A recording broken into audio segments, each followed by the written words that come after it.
Yes, indeed, folks, Cataclysm Q&A at the end of the show. Admittedly, of course, like I say, server 1 for the broadcast is down. It has fallen flat on its arse, so there is nothing we can do about that, since the people that maintain it are in Las Vegas right now, so there you go.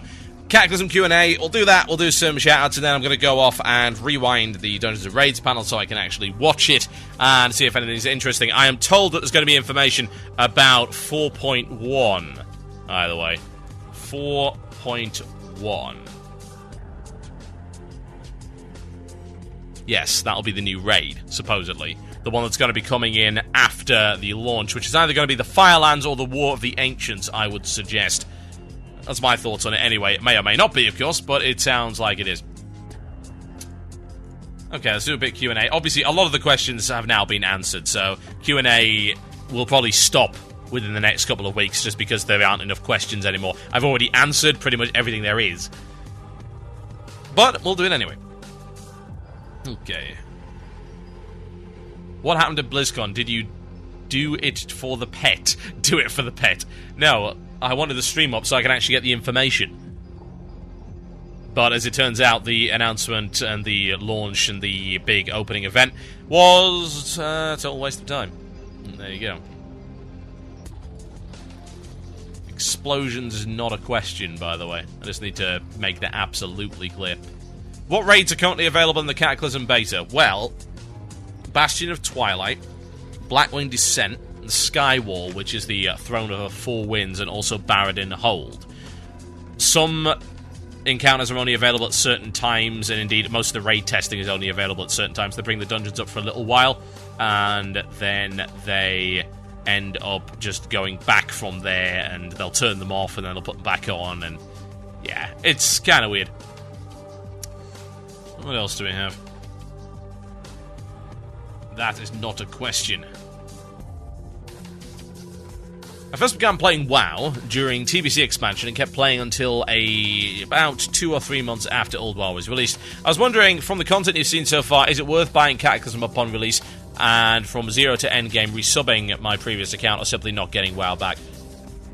Yeah, it is definitely worth getting Cataclysm. I think it is the best expansion they've ever put together from everything I've seen. There are a significant number of problems with it, as there are with everything, but honestly, yeah, it's great. Cataclysm's a great expansion. The raid content looks absolutely fantastic from what I've seen thus far. If you played Old WoW and you liked Old WoW, then everything I've seen from Cataclysm is its Old WoW level, or better. So I would strongly, strongly recommend that you get it. And some people are asking, is it better than TBC? Yeah! Yes, it is better than TBC. The questing is better, the raiding is as good, and of course better, because you've got more options with it. Hey, there's heroic modes for all of it, and there's still tons of content from the very start. So, yeah, it's good. It's obviously good. It looks really great, and I would get it. I don't see any reason not to get it. On a scale of 1 to 10, how awesome is the Goblin casting animation compared to the Troll one? -8, I believe, would be the scientific explanation. Tenacious D or Aussie? That's not a Cataclysm question at all. Well, one of them's past his best, and one of them was never any good to begin with. Can you guess which? Hey TB, do you think Blizz will end up nerfing the raid content into the ground like they did in Wrath, or will they stick to their guns and keep the harder content? There is no way to know that. There is no way! Absolutely no way to know that at all. Why is there no way to know that? Because they gave indications of various things, and there is no way to see whether or not they've actually backed that up with any tangible evidence. I mean, the heroic content is...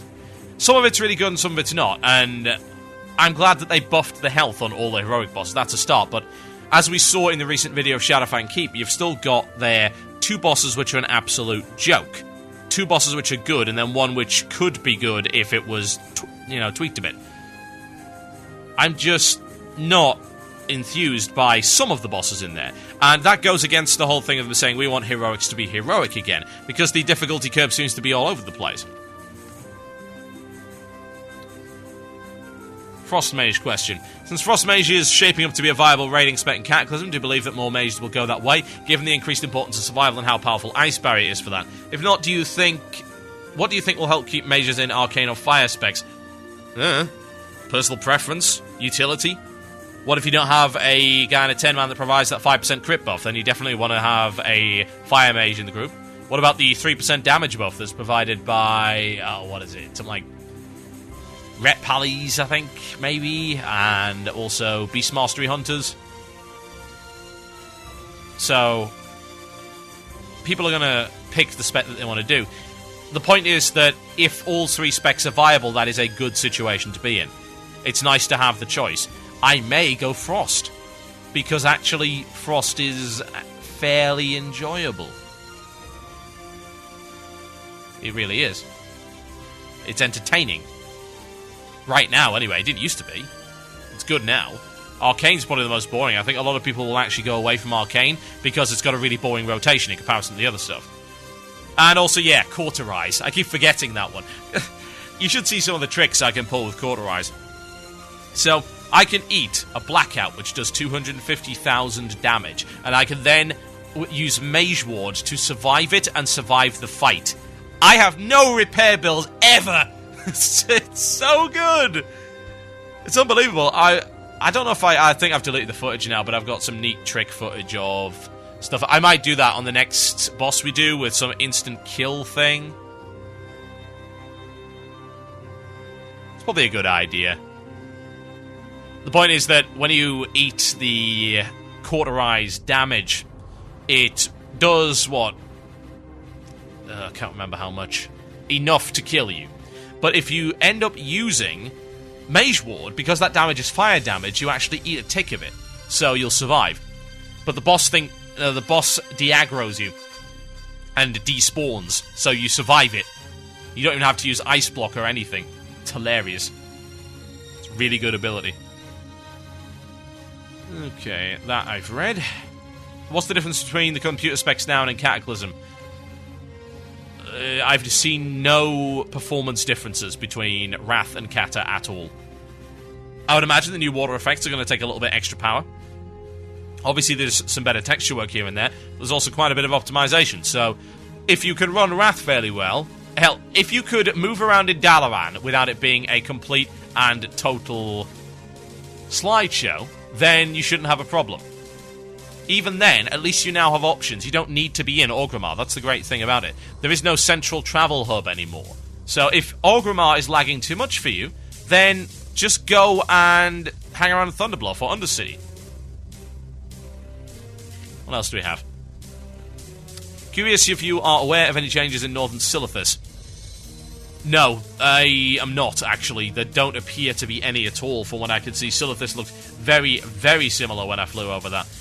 I imagine there are minor changes, because there's minor changes to basically everything, but... just trying to see if there is anything at all. Using the wonders of WoWWiki, folks. There don't appear to be any. WoWWiki would mention it if there were any major changes. The only difference, I suppose, is the fact that Anchorage is now a separate zone. Not that that really makes any difference anyway. But it is, so there you go. Okay, what else do we have?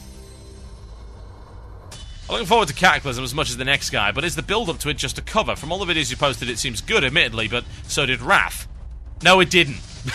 No, it didn't! Nax was a terrible raid! No! Don't do with this ridiculous revisionist nonsense. Honestly, it is revisionism. Wrath was not good. Wrath questing was good. Wrath dungeons were never good. Both raid and heroic. They were never good. Wrath questing was good, unquestionably. It was a much better questing experience. The leveling experience was way, way better. However, the rest of it was not. We already knew this. We knew it going into it. And Nax 2.0 was never good. It was a bad instance from the very outset. It's just the very design philosophy that backs up Nax 2.0. That's what makes it bad. What else do we have? I'll look at one other email and we'll do some shout-outs in the show. Have I done the day Deathwing came and did you enjoy it? No, it sucks. Really, I'm very, very serious about this. It is actually bad, by the way.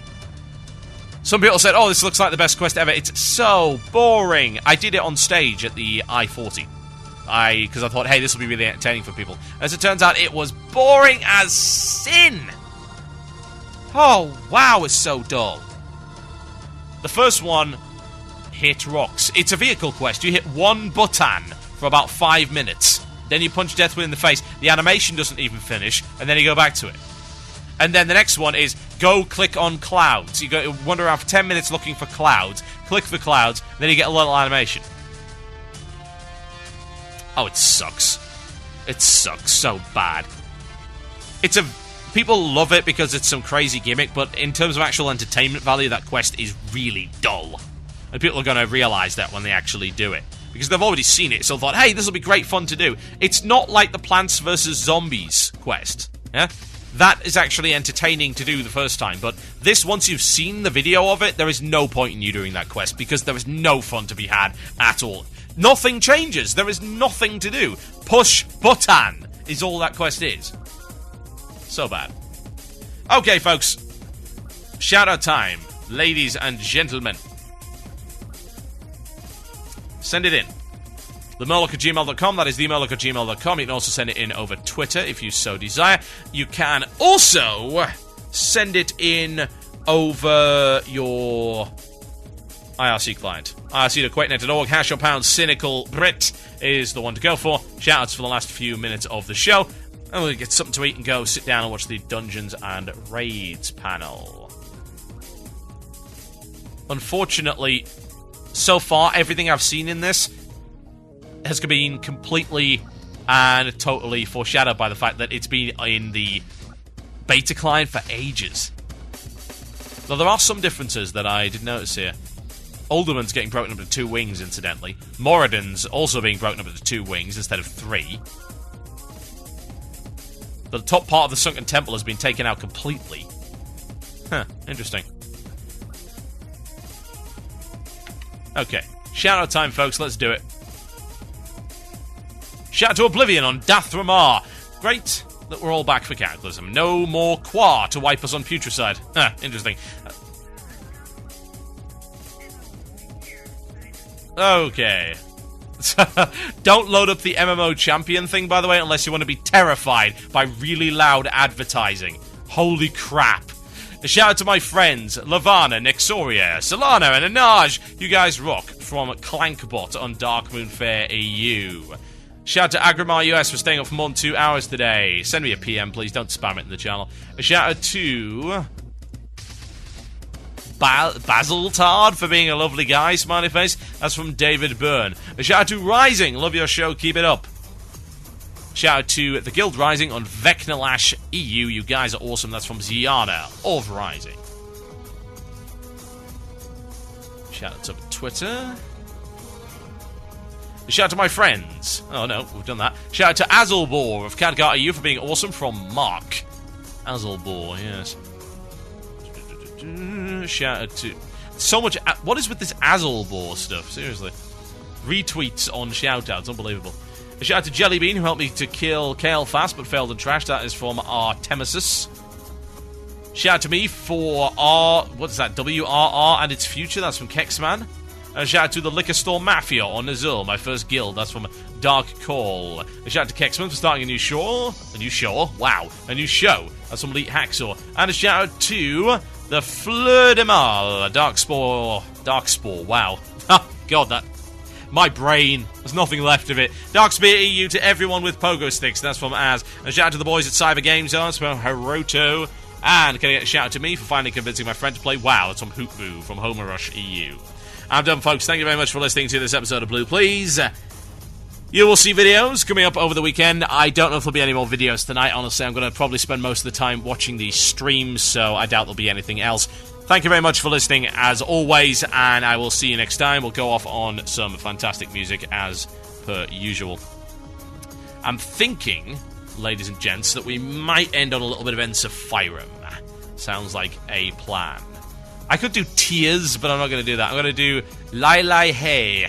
Nice 7-minute song. Let's not lie he, lie ho, lie ha, lie ha. No, it's not that, thank God. Good night.